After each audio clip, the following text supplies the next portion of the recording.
시원하게 중학교 대표 수학학원 박타고라스 수학학원입니다.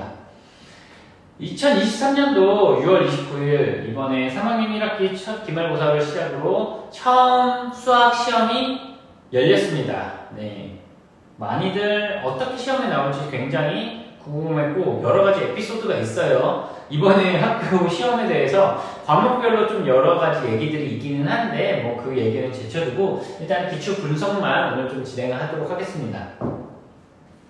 자, 시험 범위부터 보겠습니다. 첫 번째 단어 실수와 그 연산에서부터 2차 방정식까지 이렇게 문제가 나왔고요. 여기 있는 문제들에 관련돼서는 뭐 조금 특징이라고 하면은 4단원 2차 함수가 빠졌어요. 2차 함수 굉장히 중요한 단원입니다. 2학기 때 이걸 끌고 갈지 안 끌고 갈지 정말 궁금하기는 하는데 안 끌고 가지 않을 거라고 믿습니다. 제발 함수 좀 넣어주세요. 고등학교 때 애들 큰일 납니다. 함수 안 들어가면.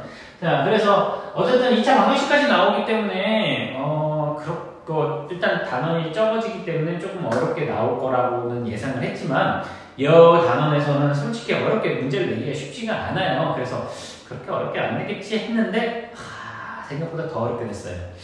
그래서 너무 기대가 됩니다. 네, 앞으로 정말 수학 제대로 공부시킬 만큼 우리 아이들이 더 따라올 것 같아요.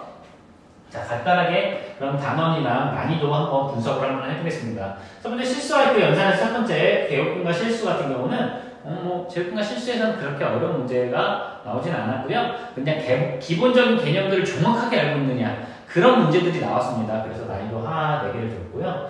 그걸 포함한 시계 계산에서는 여기서 상문제가 나오기가 쉽지가 않은데 처음 보는 문제가 나왔어요. 아마 저는 여기 수학 선생님이 직접 문제를 만드신 것 같아요. 제가 여태까지 모든 문제집을 다 봤었는데 그러니까 문제집에서 나오는 유형들이긴 한데 그거를 좀 많이 꼬셨어요. 네, 그래서 그런 문제를 나와서 완전히 처음 접할 수밖에 없는 문제가 나와서 상을 줬습니다.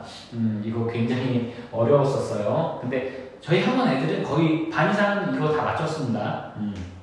기본 개념만 정확하게 잡고 있으면은 충분히 이 유형 바뀌는 거 이런 것들 대처할 수 있을 정도의 난이도였고요. 다항식의 곱셈과 인수분해, 다항식의 곱셈 같은 경우는 일단 하 2개가 있었고요. 중이 2개가 있었습니다. 근데 이게 사실 이 중에 하나는 좀 상으로 불러도 될 정도인데 그 중에 여기 지금 이 3학년에서 나온 상 문제들 중에 극상들이 좀 몇 개가 있어서 그래서 그냥 이거는 그냥 중으로 내려야겠다 해서 내린 문제들이 있어요. 실질적으로 좀 상으로 올리고 하에서도 좀 중으로 올려야 되는 문제들이 많은데 어쨌든 난이도 이렇게 잡았습니다. 생각보다 심각한 문제들이 많이 나왔어요. 그래서 곱셈에서도 나왔고요. 인수분해에서도 하 2개, 중 하나, 상 하나 이런 문제들이 나왔습니다. 자, 그리고 나서 2차 방정식의 풀이에서는 하 3개, 중 하나 이 정도 나왔고요. 활용 문제가 2차 방정식의 활용 문제가 하 하나인데 상이 2개가 나왔는데 이 상은 정말 극상 중에 극상의 문제가 나왔어요. 이거 선생님께서 이거 내셔도 될지는 모르겠는데 그런 문제들이 몇 개가 나왔습니다. 일단 난이도 같은 경우는 정말 중학교 3학년 애들이 고등학교 가기 전에 제대로 고등학교의 맛을 보여주기 딱 좋은 문제들로 많이 내셨고요. 모의고사도 많이 참고하신 것 같아요. 여기에서 아마 함수를 좀 내셨으면 난이도를 조금 많이 낮췄을 것 같은데 요즘 교육청에서 얘기 나오고 있는 그 문제죠. 땡땡 문제, 땡땡 문항. 네. 대표님께서 직접 얘기하지 말라고 했었던 그런 류의 문제들이 직접 나왔습니다. 중학교에서 이런 문제 내는 거를 목동 강남권 이후로 처음 봤어요. 너무 좋습니다. 앞으로 제대로 시켜가지고 할 거고요. 자, 그래서 저희 학교에서 나왔던 그 문제를 그대로 보여올 수는 없고요. 유사 유형들을 몇 가지 가져왔습니다.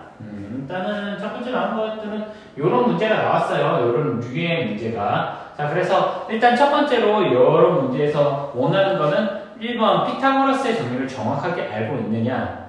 그리고 두 직선 사이의 거리를 구하는 방법에 대해서 정확하게 알고 있냐. 공식은 뭐 그건 진짜 고등학교 과정이니까 그 과정은 안 나온 것 같고요.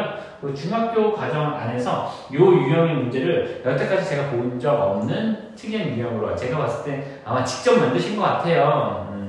선생님께서 진짜 많이 고생하셨고 그런 문제들을 냈습니다. 이런 문제 하나, 상 문제가 하나, 이런 문제 하나가 있었고요. 두 번째로 이거 비슷한 문제예요. 그래서 두 점 사이의 거리 나오는 거. 아까 그거랑 이거랑 같이 똑같은 문제입니다. 요런 유형의 문제가 나왔다. 네, 요런 식으로 나왔다고 얘기할 수 있고요. 그 다음에로는 요런 류의 문제가 나왔어요. 두 개. 일단은 제곱근에 관련돼서 정확하게 알고 있느냐. 그리고 곱셈 공식과 인수분해를 자유롭게 할 수 있느냐. 여기 있는 거는 뭐 그냥 갖다 뭐 계산해도 될 건데 그 제곱근 안에서 그거 안에서 계산을 할 때 뭐 고등 과정을 이용하면 좀 더 쉽게 풀 수 있기는 한데 뭐 중학교 과정에서도 정확하게 풀 수 있는지 그런 걸 물어본 것 같아요. 그래서 그런 거 계산하는 문제 나왔었고요. 그리고 또 요런 거 요 문제 보면서 좀 당황스럽긴 했어요. 사실 중학교 과정에서 풀라고 하면은 풀 수는 있겠는데 설명을 하기가 조금 껄끄러운 약간 고등에서는 미정계수 요런 거 부정방정식을 이용해서 부정방정식을 이용해서 푸는 류의 문제가 나왔습니다.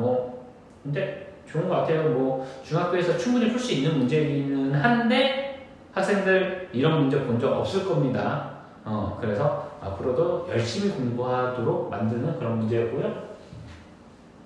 요 문제가 나왔어요. 요거 충격이었습니다. 요 류의 문제.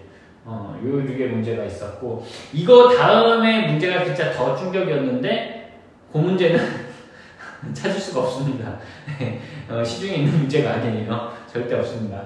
그래서 그 전에 문제 요것만 좀 갖고 왔는데 이 문제가 왜 극악이냐면은 일단은 좀 이거는 기억하셔야 돼요. 자, 여기 있는 문제는 여러 가지를 다 섞어가지고 나온 문제인데 대부분의 학생들이 좀 어려워하는 이유가 이런 거예요. 이게 중학교 2학년 닮은비를 이용해야 되면서 제곱근에 관련된 그런 것들을 한꺼번에 같이 해야 됩니다.